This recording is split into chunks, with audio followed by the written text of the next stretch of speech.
of the day. Pedro Sousa has said this here about Diogo Costa. If you saw this morning's video, make sure you check that out. We spoke about Chelsea potentially looking for a new goalkeeper. Is Xabi Alonso entirely happy? Remains to be seen.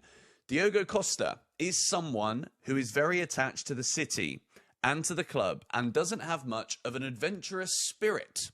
Diogo Costa would not leave Porto for Nottingham Forest, for example. Diogo Costa would leave Porto for Chelsea, Atletico Madrid, Real Madrid, or PSG, Milan, Inter, you know? Well, there you go. There we go. If Chelsea want to sign Diogo Costa this summer, he would move to Chelsea. Chelsea specifically mentioned there from Pedro Sousa as one of the clubs that Diogo Costa would choose to go to. Now, I don't want to get too excited here because it would be a little bit disingenuous, to be honest. My opinion on the goalkeeping situation is that Robert Sanchez, even though he still does have that occasional howler in him, and I don't think I will ever forget last season at Man United away, where I'd been praising Sanchez so much, and then a 3rd-minute red card, I absolutely saw red myself, lost my head, right? We'd had a couple of beers and I was on stream. I do regret that moment slightly, but the point is, with Mike Penders coming, and he's going to be here this season, Chelsea signing Diogo Costa is basically like flushing him away. Because Mike Penders, right now, is still very young, yes. Doesn't have any Premier League experience, also correct.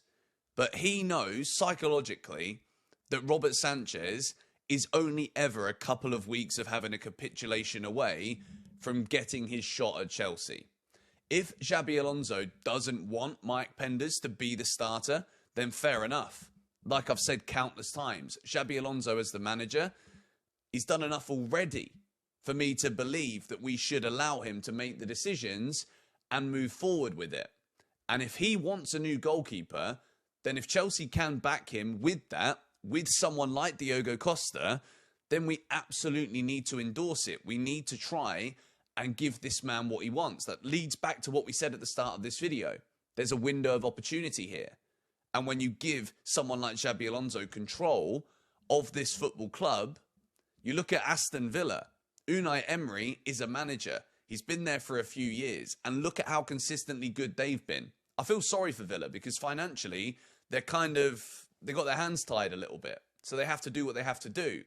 And that isn't necessarily selling Yuri Tielemans, selling Morgan Rogers after just getting back in the Champions League. That's not what Villa want to do. It's what they have to do. So for Chelsea, if Xabi Alonso wants a new keeper and Diogo Costa would be open for it, I can't think of too many more names that I would get excited for. I think Diogo Costa would be a brilliant signing, but again, you would then probably lose Mike Penders. I don't know if we'd lose him now, but in terms of the way that he would start seeing his career trajectory, I think now Penders will come to Chelsea and be like, right, I can push Robert Sanchez. I reckon I can get that shirt. You then go and spend 60 odd million, 50, 60 million on another new goalkeeper because Xabi Alonso didn't think you were ready. That's when you start to lose Mike Penders. So I think for Chelsea, this isn't a priority right now, but it might be if Xabi Alonso says that he needs it. Let's move. Como. Sell well. You got to recruit well then as well.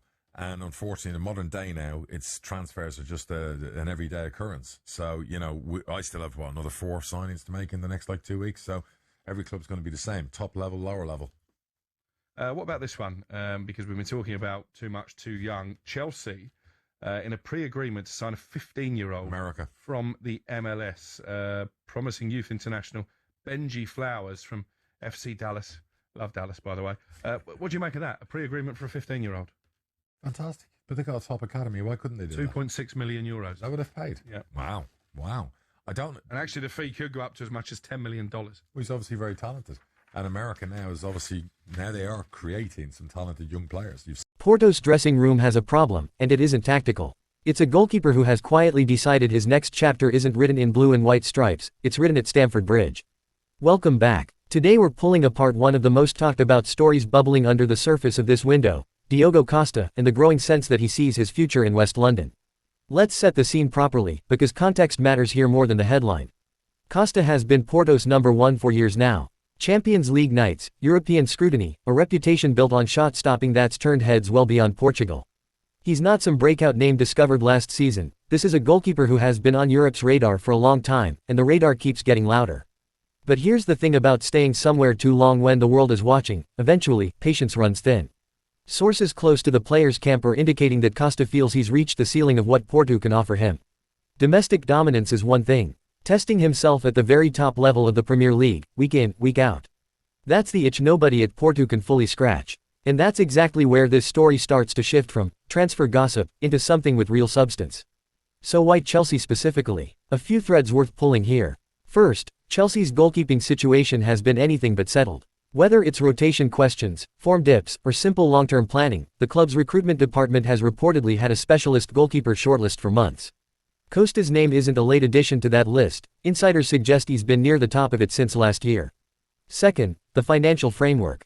Chelsea's ownership group has built a reputation for structuring deals in ways that raise eyebrows across the industry: long contracts, add-on clauses, staggered payment structures.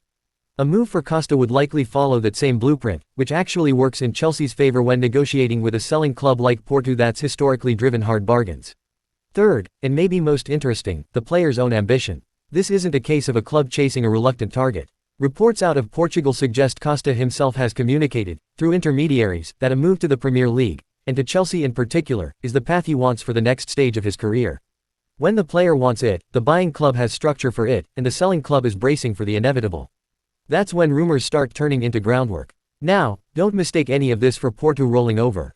This is a club that has built an entire business model around developing elite talent and cashing in at exactly the right moment, and they know precisely what Costa is worth. Expect Porto's leadership to play this patiently. No fire sale, no panic. If Chelsea come in with an opening offer, don't be shocked if it gets politely, firmly rejected. Porto's history tells you everything. They've done this dance before with other prized assets, and they've rarely blinked first. Any release clause figure that gets thrown around publicly should be treated as a starting point for negotiation, not a final number either side is comfortable with. That said, leverage cuts both ways. If Costa's camp continues to signal, quietly but consistently, that his heart is set on this move, Porto's hand gets forced eventually. Players who want out tend to find their way out, even from clubs known for holding firm. This is where things get genuinely interesting, because the noise isn't coming from nowhere. Journalists plugged into both the Portuguese market and Premier League boardrooms have started describing this as a story worth tracking closely over the coming weeks. Not a fringe rumor, not something manufactured by an agent looking for leverage elsewhere, but an actual live situation developing behind the scenes. The language being used in reporting circles has shifted too. Early speculation framed this as interest. Recent framing has moved toward concrete. That shift in wording, subtle as it sounds, tends to mean far more than casual fans give it credit for. In this industry, verbs matter.